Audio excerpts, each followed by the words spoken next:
Hello students, welcome to my YouTube channel pharma ma'am. हम देख रहे हैं advance organic chemistry of master of pharmacy semester first. इसमें हमारा यूनिट फर्स्ट चल रहा है और आज हम देखेंगे फ्री रेडिकल्स के बारे में। यहाँ पे हम पढ़ेंगे method of formation, stability, synthetic application and reaction mechanism. तो आइए लेक्चर को स्टार्ट करते हैं। तो हमारा टॉपिक है फ्री रेडिकल। अगर आपसे कोई पूछे कि फ्री रेडिकल क्या है तो आप सिंपली कह सकते हो कि यदि किसी भी एटम या मॉलिक्यूल्स के ऊपर अनपेयर्ड इलेक्ट्रॉन प्रेजेंट है तो ये एटम या मॉलिक्यूल हमारा फ्री रेडिकल की तरीके से बिहेव करेगा। तो यानी आप बोल सकते हो कि a free radical is simply an atom with one or more unpaired electron in its outer orbit. यानी कि किसी भी एटम या मॉलिक्यूल्स है हमारा तो उसके आउटर ऑर्बिट में अगर अनपेयर्ड इलेक्ट्रॉन प्रेजेंट है तो वो हमारा आपका फ्री रेडिकल की तरीके से बिहेव करेगा। Unpaired electron cause radicals to be highly reactive, और इस अनपेयर्ड इलेक्ट्रॉन के कारण जो हमारा मॉलिक्यूल्स है वो बहुत ही ज़्यादा हाईली रिएक्टिव हो जाएगा। यहाँ पे हम दो तरीके का देख रहे हैं। यहाँ पे देखिए कि आप यहाँ देख रहे हो कि ये कोई अगर एटम है जिसके पास एक अनपेयर्ड इलेक्ट्रॉन है तो आप यहाँ देख सकते हो कि इसके आउटर ऑर्बिट में क्या है, सिंगल अनपेयर्ड इलेक्ट्रॉन है।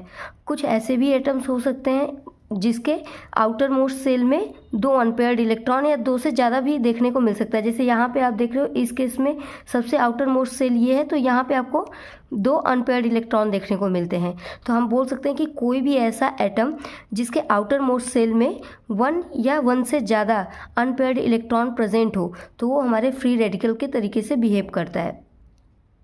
अब हम देखते हैं कि फ्री रेडिकल का जनरेशन कैसे होता है। अभी हमने प्रीवियस लेक्चर में कार्बोनाइन एंड कार्बोकैटायन के बारे में देखा था कि उनका जनरेशन कैसे हो रहा था।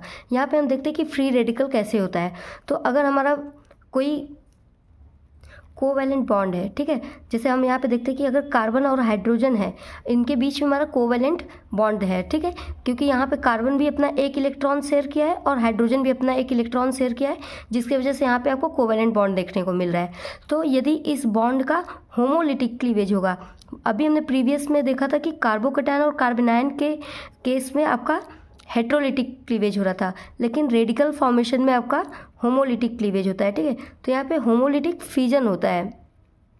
होमोलिटिक फिजन का मतलब होता है कि बॉन्ड ऐसे ब्रेक करेगा कि एक इलेक्ट्रॉन इस एटम के पास आ जाएगा और एक इलेक्ट्रॉन इस एटम के पास हो जाएगा। तो इन केस में आपका कार्बन के ऊपर एक देखिए आ गया और यहाँ पे आप देख रहे हो हाइड्रोजन के ऊपर भी एक अनपेयर्ड इलेक्ट्रॉन आ गया। तो ये आपका यहाँ पे फ्री रेडिकल जनरेट कर रहे हैं। ये दोनों ही आपके क्या हो गए, फ्री रेडिकल जनरेट कर रहे हैं, ठीक है। तो अगर आप सिंपली कह सकते हैं कि किसी भी कोवैलेंट बॉन्ड का होमोलिटिक फिजन यदि होता है तो वो आपका फ्री रेडिकल प्रोड्यूस करते हैं। यहाँ पर भी आप देख सकते हो इस एग्जाम्पल में यहाँ पे कोई अल्किल ग्रुप आपका हाइड्रोजन से अटैच है और यहाँ पे आपका होमोलिटिक क्लीवेज हो रहा है, यानी कि इस आर का शेयर्ड इलेक्ट्रॉन आर पे आ जाएगा और एच का जो शेयर्ड इलेक्ट्रॉन है वो हाइड्रोजन एटम अपना ले रहा है। तो ये दोनों ही अब यहाँ पे फ्री रेडिकल की तरीके से बिहेव करेंगे। ऐसे ही क्लोरीन के केस में आप देख रहे हैं कि इन दोनों के बीच में इलेक्ट्रॉन की शेयरिंग हुई थी, but due to homolytic cleavage chlorine एक इलेक्ट्रॉन अपने पास रख लेगा और ये वाला क्लोरीन एक इलेक्ट्रॉन अपने पास रख ले रहा है, जिसकी वजह से ये दोनों ही क्लोरीन एक फ्री रेडिकल एटम की तरीके से बिहेव करेंगे। अब यहाँ पर हम प्रॉपर्टीज़ ऑफ फ्री रेडिकल देखेंगे। In gaseous state free radicals are easily formed. तो यदि कोई मॉलिक्यूल्स गैसियस स्टेट में है तो वहाँ पे जो रेडिकल्स होते हैं वो इजीली फॉर्म्ड हो जाते हैं। It form due to homolytic cleavage of covalent bond. अभी हमने देखा कि होमोलिटिक क्लीवेज के कारण ही फ्री रेडिकल का फॉर्मेशन होता है। Most of them are formed in non polar solvent.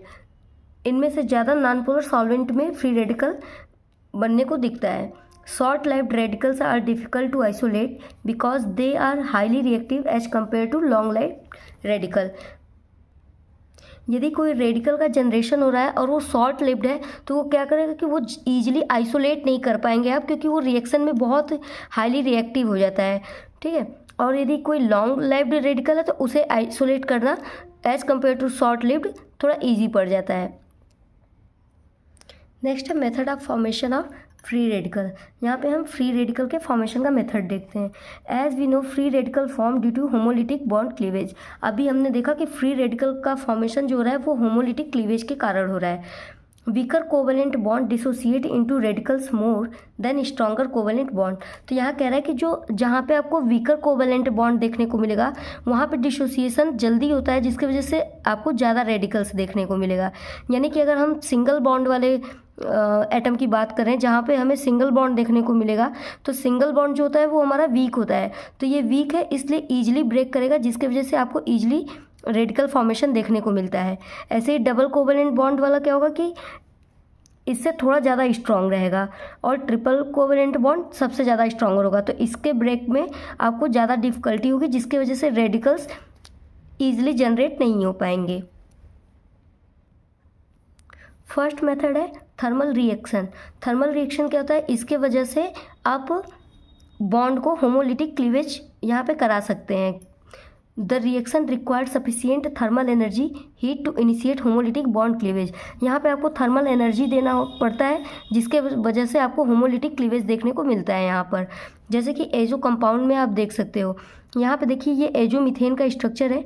यहाँ पे आपका मिथाइल ग्रुप नाइट्रोजन से अटैच है, और ये नाइट्रोजन इस नाइट्रोजन से डबल बॉन्ड के थ्रू अटैच है। देन इस नाइट्रोजन से यहाँ पे आपको CH3 देखने को मिल रहा है। अब यहाँ पे आपने हीट दिया, सफिशियंट हीट दिया, जिसकी वजह से यहाँ पे क्या होगा, देखिए यहाँ पे इन दोनों के बॉन्ड के बीच में जो इलेक्ट्रॉन शेयरिंग है ये क्या करेगा, ब्रेक कर जाएगा, और ये नाइट्रोजन एक इलेक्ट्रॉन अपने पास रख लेगा, और यहाँ का एक इलेक्ट्रॉन इस मिथाइल ग्रुप पे आ जाएगा। सेम यहाँ पे भी वही कंडीशन आएगा कि यहाँ पे भी होमोलिटिक क्लीवेज होगा, और ये वाली इलेक्ट्रॉन नाइट्रोजन अपने पास रख लेगा, और ये इलेक्ट्रॉन मिथाइल ग्रुप अपने पास रख लेगा। यहाँ पे हम देख रहे हैं कि यहाँ पे 2 मिथाइल ग्रुप निकलेंगे फ्री रेडिकल के फॉर्म में, और चूँकि ये वाले नाइट्रोजन और ये वाले नाइट्रोजन अब एक एक इलेक्ट्रॉन इन दोनों के पास है, तो ये दोनों आपस में शेयरिंग करके एक बॉन्ड फॉर्मेशन कर लेंगे। तो हमें आगे यहाँ पे नाइट्रोजन के पास ट्रिपल बॉन्ड देखने को मिलेगा, क्योंकि 2 बॉन्ड ऑलरेडी इनके पास था। अब ये 2 इलेक्ट्रॉन इन दोनों का आपस में शेयर करके एक न्यू बॉन्ड फॉर्मेशन कर रहे हैं, इसलिए हमें नाइट्रोजन गैस के रूप में ये निकल जाएंगे। और यहाँ पे आपको यहाँ पे 2 मिथाइल फ्री रेडिकल देखने को मिलेगा। तो इस तरीके से आपका थर्मल रिएक्शन के थ्रू हम फ्री रेडिकल जनरेट कर सकते हैं। नेक्स्ट मेथड है photochemical reaction. Photochemical reaction method से भी हम फ्री रेडिकल फॉर्मेशन कर सकते हैं। यहाँ पे क्या है, a process where light energy is use to create a free radicals. यहाँ पे आपको लाइट एनर्जी देना पड़ेगा, लाइक UV हो गया या फिर वायलेट रे हो गया, ठीक है। इस तरीके का आपको यहाँ पे लाइट एनर्जी देना होता है, जो कि leading to its electronic excitation, जिसके वजह से मॉलिक्यूल्स के अंदर इलेक्ट्रॉनिक एक्साइटेशन होता है, और सब्सिक्वेंट फ्रेगमेंटेशन और बॉन्ड क्लीवेज, और उसकी वजह से यहाँ पे फिर बॉन्ड क्लीवेज देखने को मिलता है। तो फोटोकेमिकल रिएक्शन में क्या होता है, यहाँ पे हम देख रहे हैं कि जैसे हमारा यहाँ पे क्लोरीन है, 2 क्लोरीन है, इन दोनों के बीच में यहाँ पे इलेक्ट्रॉन का शेयरिंग हुआ था। एक इलेक्ट्रॉन इस क्लोरीन का है और एक इलेक्ट्रॉन इस क्लोरीन का है। तो अब क्या होगा कि यहाँ पे लाइट एनर्जी के कारण बॉन्ड क्लीवेज होगा, और ये वाला इलेक्ट्रॉन ये क्लोरीन रख लेगा, और इस इलेक्ट्रॉन को ये क्लोरीन रख लेगा, और यहाँ पे आपको 2 chlorine as a radical form में देखने को मिलेंगे। यहाँ पे एक और एग्जांपल दिया गया है, आप यहाँ देख सकते हो। देखिए यहाँ पे जैसे यहाँ पे जब UV लाइट आपने दिया तो यहाँ पे बॉन्ड क्लीवेज होता है होमोलिटिक, ठीक है। तो एक इलेक्ट्रॉन इस कार्बन के पास आ गया और एक इलेक्ट्रॉन आपका इस कार्बन के पास आ गया। तो यहाँ पे आपको 2 रेडिकल देखने को मिलेगा, क्योंकि चूंकि यहाँ से बॉन्ड ब्रेक हो गया है, तो एक आपका यहाँ से यहाँ बन गया मिथाइल रेडिकल, और दूसरा आपका यहाँ पे देखेंगे कीटोनिक है, ठीक है। तो यहाँ पे आपको 2 रेडिकल देखने को मिला। अब चूंकि आप जब भी रिएक्शन कराओगे तो हो सकता है इसके 2 मॉलिक्यूल्स हो, 3 मॉलिक्यूल्स हो, तो सारे फर्दर ऐसे ही डिवाइड होंगे। तो आपस में मिथाइल वाले रेडिकल मिथाइल से मिलके देखिए यहाँ पे अल्केन बना देंगे, और इस टाइप वाले कंपाउंड आपस में मिलके देखिए यहाँ पे कीटोन लाइक फॉर्मेशन करेंगे। तो इस रिएक्शन में आपको यहाँ पे देखिए फ्री रेडिकल देखने को मिल रहा था due to homolytic cleavage. Photochemical में आप मेनली क्या करेंगे, लाइट एनर्जी का यूज करते हैं, याद रखिएगा। यहाँ पे देखिए लाइट एनर्जी का यूज किया जा रहा है, ठीक है। और जबकि थर्मल रिएक्शन में आपको थर्मल यानी कि हीट देना होता है। ये मेजर डिफरेंस दोनों के बीच में। नेक्स्ट मेथड है रिडॉक्स रिएक्शन। रिडॉक्स रिएक्शन में आपका क्या होता है, ऑक्सीडाइजिंग और रिड्यूसिंग एजेंट में involve electron transfer that produce radical species. यहाँ पे क्या होता है कि जो ऑक्सीडाइजिंग एजेंट होगा या रिड्यूसिंग एजेंट होगा, ये आपस में इलेक्ट्रॉन को ट्रांसफ़र करते हैं, जिसकी वजह से हमें फ्री रेडिकल देखने को मिलता है। इस केस में आप देख रहे हैं कि मिथाइल ग्रुप आपका यहाँ पे कार्बन और ऑक्सीजन से अटैच है। तो अब इस ऑक्सीजन के ऊपर जो इलेक्ट्रॉन प्रेजेंट है वो क्या करेगा, एक इलेक्ट्रॉन अपना यहाँ पे डोनेट करेगा। एक्चुअली यहाँ पे होमोलिटिक क्लीवेज हो रहा है, जिसके वजह से देखिए आर के ऊपर एक आपका इलेक्ट्रॉन आ जाएगा और दूसरा इलेक्ट्रॉन इस कार्बन के पास रहेगा। अब ये कार्बन के पास एक इलेक्ट्रॉन यहाँ पे है, तो ऑक्सीजन अब अपना एक इलेक्ट्रॉन यहाँ पे देगा और ये दोनों इलेक्ट्रॉन के शेयरिंग की वजह से यहाँ पे डबल बॉन्ड बन जाएगा और ये इतना पूरा CO2 के फॉर्म में निकल जाएगा। और आपका ये R जो था ये एक फ्री रेडिकल रख के आपका यहाँ पे फ्री रेडिकल का फॉर्मेशन कर देगा। तो ये कुछ कॉमन मेथड थे और इजी मेथड थे जिससे आप होमोलिटिक क्लीवेज कराकर फ्री रेडिकल का जनरेशन कर सकते हैं। नेक्स्ट टॉपिक है स्टेबिलिटी ऑफ फ्री रेडिकल्स। अगर हमारा कोई कंपाउंड है और वो फ्री रेडिकल है और उसकी हमें स्टेबिलिटी का पता लगाना है, तो हम इन 3 फैक्टर से उसकी स्टेबिलिटी को पता लगा सकते हैं। उसका इंडक्टिव इफेक्ट चेक करके, बॉन्ड डिसोसिएशन एनर्जी को देखकर और प्रेजेंस ऑफ हेटेरो एटम्स, इन तीनों चीज़ों के बेसिस पे हम उस कंपाउंड की स्टेबिलिटी को चेक कर सकते हैं। तो पहला देखते हैं इंडक्टिव इफेक्ट। इंडक्टिव इफेक्ट क्या होता है, तो ये 2 टाइप्स के होते हैं, एक होता है प्लस आई इफेक्ट, एक होता है minus I effect. Plus I effect कौन शो करता है, तो इलेक्ट्रॉन डोनेटिंग ग्रुप जो होते हैं वो प्लस आई इफेक्ट शो करते हैं। इलेक्ट्रॉन डोनेटिंग ग्रुप की वजह से इलेक्ट्रॉन डेंसिटी बढ़ जाती है, जिसके वजह से आप फ्री रेडिकल की स्टेबिलिटी यहाँ पे बढ़ते हुए देख रहे हैं। अभी मैं एक्सप्लेन करूँगी कैसे, तब तक अभी पहले इसे समझ लीजिए ये दोनों चीज़ों को। और माइनस आई इफेक्ट जो होता है वो कौन शो करता है, तो इलेक्ट्रॉन विड्रॉइंग ग्रुप करते हैं। मैंने इसको बहुत शॉर्ट में इसलिए बताया स्टूडेंट, क्योंकि इसके प्रीवियस 2 लेक्चर में मैंने इसे डिटेल में बताया है, इसलिए यहाँ पे थोड़ा शॉर्टली मैं लिख दी हूँ। आप सिर्फ यहाँ पे तरीका समझ लीजिए। तो जो माइनस आई इफेक्ट होता है वो इलेक्ट्रॉन विड्रॉइंग ग्रुप शो करते हैं, और इलेक्ट्रॉन विड्रॉइंग ग्रुप क्या करता है कि इलेक्ट्रॉन डेंसिटी को डिक्रीज कर देता है, जिसकी वजह से स्टेबिलिटी आपके फ्री रेडिकल की क्या हो जाएगी, डिक्रीज हो जाएगी। इसे हम एक एग्जांपल से समझते हैं। देखिए यहाँ पे एक कंपाउंड है जिसके ऊपर आपका फ्री रेडिकल प्रेजेंट है। अब हमें इसकी स्टेबिलिटी देखनी है। तो देखिए क्या होता है कि कार्बन के पास 8 इलेक्ट्रॉन होने चाहिए उसे ऑक्टेट रूल पूरा करने के लिए, लेकिन यहाँ पे आप देख रहे हो कि इसके पास 7 इलेक्ट्रॉन देखने को मिलेगा। अगर ये यहाँ बॉन्ड शेयरिंग कर लेते हैं तो आपको 7 इलेक्ट्रॉन देखने को मिल रहा है इसके पास। तो ये इसके पास ऑलरेडी 1 इलेक्ट्रॉन की कमी है। तो अगर हम इस पर इलेक्ट्रॉन विड्रॉइंग ग्रुप लगा देंगे स्टूडेंट, तो ये क्या करेगा, ये खुद कार्बन से इलेक्ट्रॉन को और खींचने लगेगा। अभी चूंकि इसके पास ऑलरेडी 1 इलेक्ट्रॉन कम है, और इलेक्ट्रॉन विड्रॉइंग ग्रुप क्या करेगा कि और भी इलेक्ट्रॉन डेंसिटी को कम कर लेता है। अभी हमने चूंकि पढ़ा कि इलेक्ट्रॉन डेंसिटी को क्या करेगा, डिक्रीज कर देता है। तो इसके ऊपर और भी इलेक्ट्रॉन की कमी होने लगेगी, जिसके वजह से ये अनस्टेबल हो जाएगा। ठीक है, जिसकी वजह से ये क्या हो जाएगा, और भी अनस्टेबल हो जाएगा। और इस केस में ऐसे ही अगर एक फ्री रेडिकल रखा हुआ हमारे पास कंपाउंड है, अगर इस पे इलेक्ट्रॉन डोनेटिंग ग्रुप लग जाएगा तो ये तो खुश हो जाएगा, कहेगा कि अरे हाँ मेरे पास तो इलेक्ट्रॉन की कमी थी और ये इलेक्ट्रॉन डोनेटिंग ग्रुप जो मेरा फ्रेंड है वो ऑलरेडी हमको और क्या दे रहा है, इलेक्ट्रॉन डेंसिटी मेरे ऊपर इंक्रीज कर रहा है, जिसकी वजह से ये कार्बन एटम क्या हो जाएगा, और ज़्यादा स्टेबल होने लगेगा, क्योंकि इसकी इलेक्ट्रॉन डेंसिटी यहाँ पे बढ़ने लगेगी due to the electron donating group. इसीलिए अगर किसी फ्री रेडिकल एटम पे इलेक्ट्रॉन डोनेटिंग ग्रुप लगा है तो ये फ्री रेडिकल ज़्यादा स्टेबल होने लगेगा, क्योंकि इलेक्ट्रॉन डेंसिटी इसकी बढ़ने लगेगी। और यहाँ पे अगर विड्रॉइंग ग्रुप लग गया तो ये इसका इलेक्ट्रॉन डेंसिटी कम होने लगेगा, क्योंकि ये उससे भी छीनने लगेगा। तो इसके पास इलेक्ट्रॉन डेंसिटी क्या हो जाएगा, और भी कम हो जाएगा, और ये कंपाउंड अनस्टेबल हो जाएगा। यहाँ पे एक एग्जांपल भी है, आप देख सकते हैं कि ये एक हमारा कंपाउंड था जिस पे हमने CH3 लगाया है। तो CH3 हमारा होता है इलेक्ट्रॉन डोनेटिंग ग्रुप। अब चूंकि ये इलेक्ट्रॉन डोनेटिंग ग्रुप है तो ये इलेक्ट्रॉन को इसको डोनेट करेगा, और इसका ऑक्टेट कंप्लीट नहीं है, 8 इलेक्ट्रॉन्स नहीं है कार्बन के पास, इसलिए इसको जब इलेक्ट्रॉन और मिलेगा तो ये खुश हो जाएगा कि इलेक्ट्रॉन डेंसिटी इस पर क्या हो रहा है, बढ़ रहा है, तो ये ज़्यादा स्टेबल हो जाएगा। लेकिन अगर कोई कंपाउंड है फ्री रेडिकल और उसके ऊपर अगर इलेक्ट्रॉन विड्रॉइंग ग्रुप लग गया है, जैसे साइनाइड ग्रुप लग गया है, तो अगर इलेक्ट्रॉन विड्रॉइंग ग्रुप लग जाता है तो ये इस कार्बन से इलेक्ट्रॉन डेंसिटी को खुद ही अपनी तरफ खींचने लगेगा, यहाँ पे और कम कर देगा।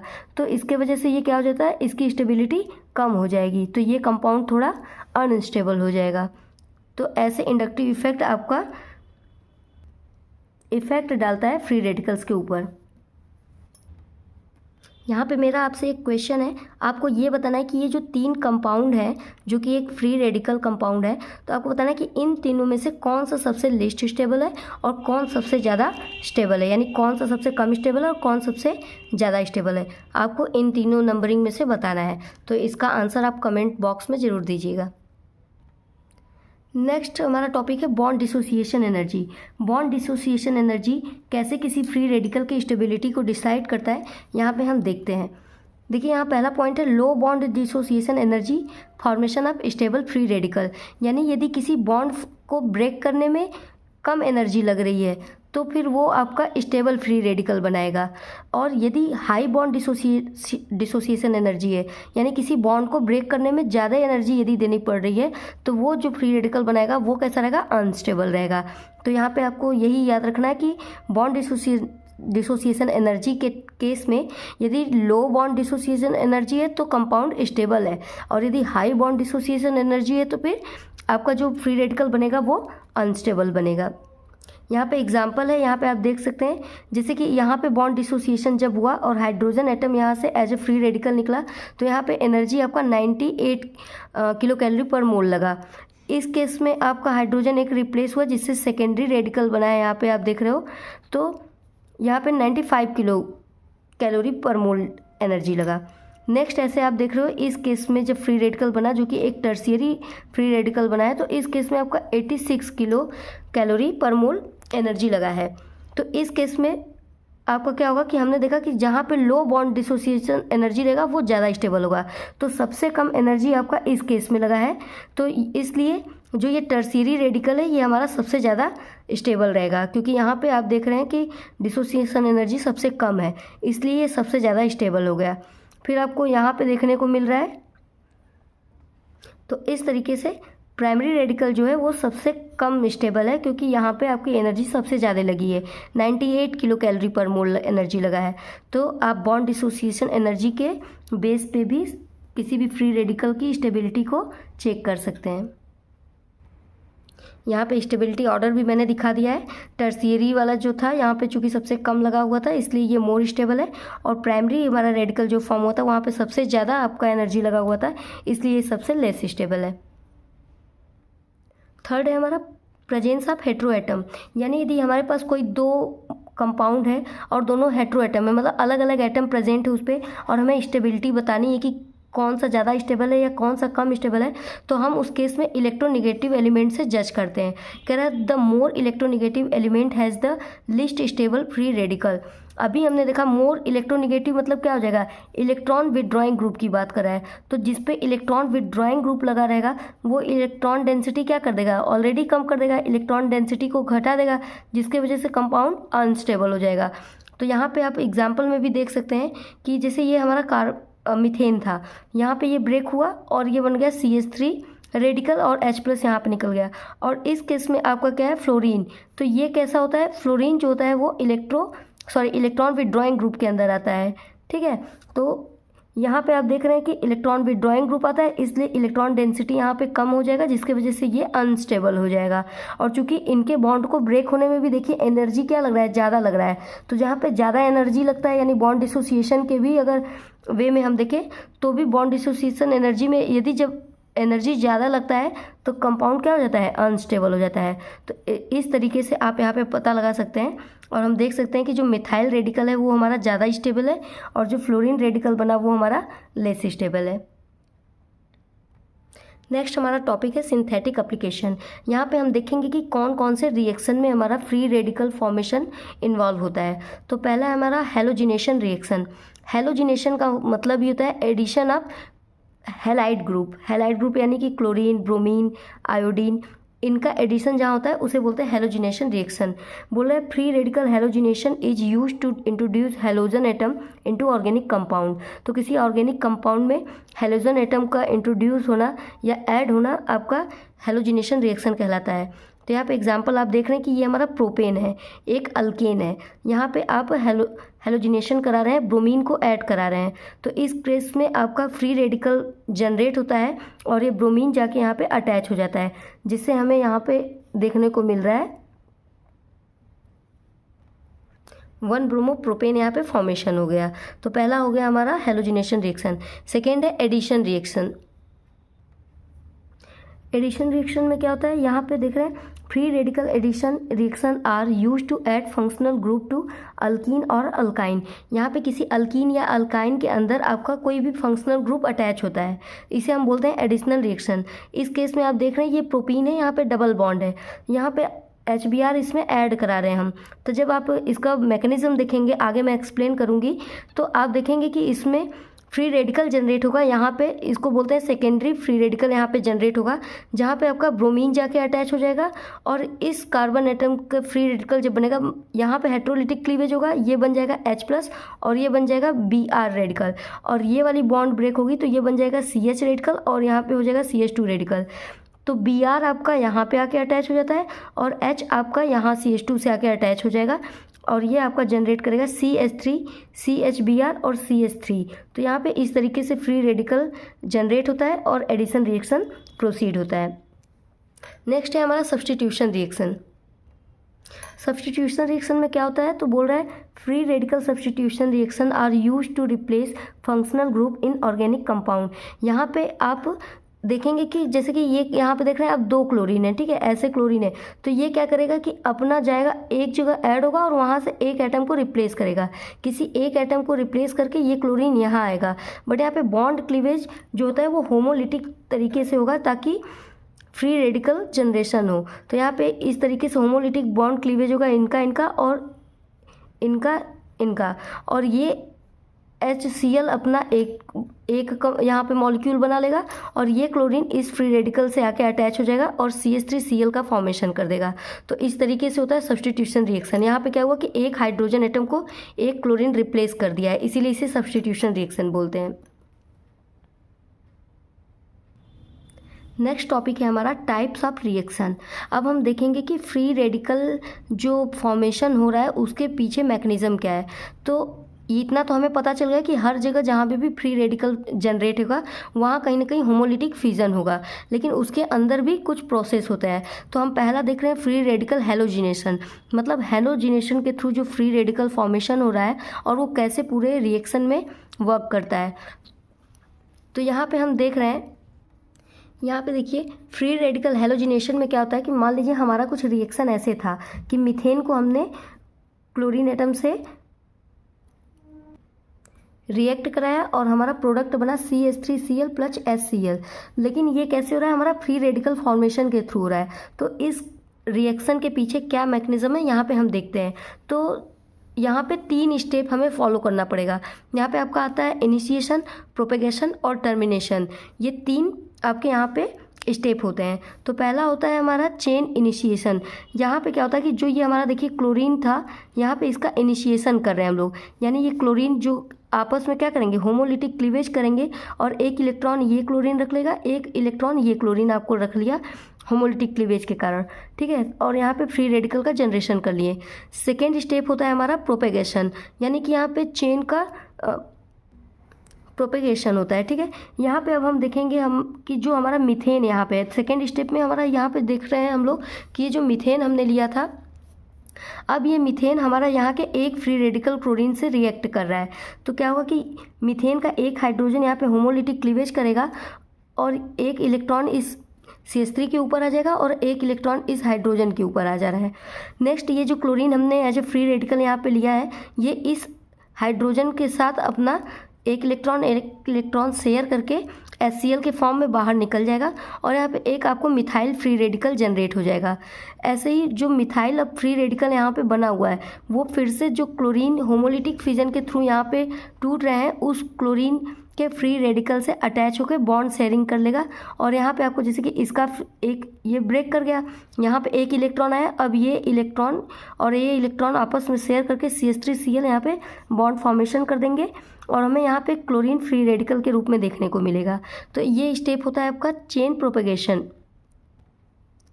लास्ट स्टेप होता है हमारा टर्मिनेशन। अब भी हम देखें कि जैसे कि यहाँ पे जो क्लोरीन बना था, इसका एक क्लोरीन यहाँ पे आकर रिएक्ट कर गया था, तो एक तो फ्री रेडिकल बचा हुआ है। तो ऐसे ही जब ढेर सारे मॉलिक्यूल्स रहेंगे तो उसमें ढेर सारे क्लोरीन फ्री रेडिकल बचेंगे। यहाँ पे जैसे मिथाइल ग्रुप बचा हुआ है तो और भी ढेर सारे मिथाइल ग्रुप भी बचे होंगे एज ए फ्री रेडिकल। तो अब चेन टर्मिनेशन में क्या होगा कि जो फ्री रेडिकल बचे हुए आपस में बॉन्ड फॉर्मेशन कर लेंगे। यहाँ पे क्लोरीन क्लोरीन के साथ बॉन्ड फॉर्मेशन कर लेगा, और यहाँ पे हम देखेंगे कि जो मिथाइल फ्री रेडिकल है ये दोनों आपस में बॉन्ड फॉर्मेशन कर लेंगे, और यहाँ पे एक अल्केन जनरेट होता हुआ हमें दिखेगा। तो ये आपका था फ्री रेडिकल हैलोजिनेशन का मैकेनिज्म। तो यहाँ पे ये 3 स्टेप आप हमेशा याद रखना है। इसमें इनिशिएशन होता है, प्रोपेगेशन होता है और टर्मिनेशन होता है। दूसरा हम रिएक्शन देख रहे हैं, एडिशन रिएक्शन। इसके मैकेनिज्म में भी यही 3 स्टेप आपके आने हैं, इनिशिएशन, एडिशन और टर्मिनेशन। यहाँ पे हम देखेंगे कि यहाँ पे जैसे कि अगर हमारा रिएक्शन हो कुछ इस टाइप का, यानी हम देख रहे हैं यहाँ पे इथेन में हम HBr का एडिशन करा रहे हैं, तो हमारा क्या बन जा रहा है, यहाँ पे CH3CH2Br बन रहा है। कैसे हो रहा है, तो देखिए यहाँ पे बॉन्ड जो है ये क्लीव कर रहा है, होमोलिटिक क्लीवेज होगा, ठीक है। तो एक इलेक्ट्रॉन इसके ऊपर आ जाना है और इसका एक इलेक्ट्रॉन इसके ऊपर आ जाएगा। सेम ऐसे ही जो HBr है इनका भी क्लीवेज होगा होमोलिटिक, और यहाँ पे हाइड्रोजन के ऊपर एक अनपेयर्ड इलेक्ट्रॉन आ जाएगा और ब्रोमीन के ऊपर आपको एक अनपेयर्ड इलेक्ट्रॉन देखने को मिलेगा। अब ये क्या होंगे, ये एक H जो है इस अनपेयर्ड इलेक्ट्रॉन के साथ बॉन्डिंग कर लेगा और ब्रोमीन अनपेयर्ड इलेक्ट्रॉन इस कार्बन एटम के साथ अपना बॉन्डिंग कर लेगा, जिसके वजह से हमें यहाँ पे CH3CH2Br देखने को मिलता है, ठीक है। तो यहाँ पे ये तीनों स्टेप है कि पहला है इनिशिएशन। तो इनिशिएशन में हम देख रहे हैं, तो यहाँ पे हम देखेंगे इनिशिएशन। सॉरी स्टूडेंट्स, मुझे ऑलरेडी इसे रिमूव करना था बट मैं भूल गई थी। यहाँ पे इनिशिएशन प्रोसेस में हम लोग देखेंगे कि जो HBr हमारा है वो होमोलिटिक क्लीवेज करेगा और एक इलेक्ट्रॉन हाइड्रोजन के पास आ जाएगा और एक इलेक्ट्रॉन आपका ब्रोमीन के पास आ जाएगा। तो ये दोनों आपका फ्री रेडिकल फॉर्मेशन यहाँ पे कर दिए। नेक्स्ट है हमारा एडिशन स्टेप। तो यहाँ पे क्या होगा कि जो हमारा यहाँ पे इथेन हमने लिया है यहाँ पे भी बॉन्ड क्लीव करेगा।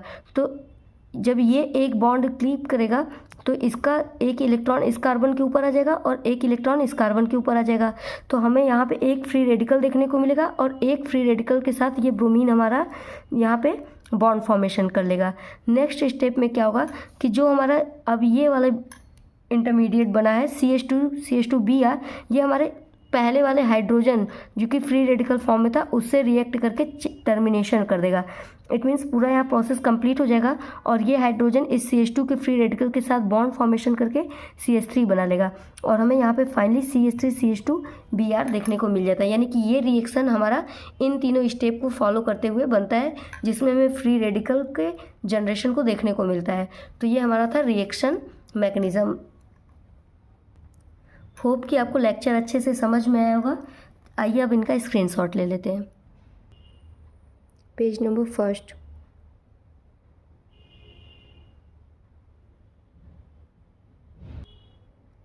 Page number 2,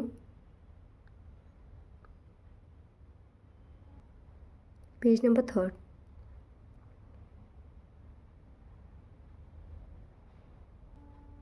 page number 4,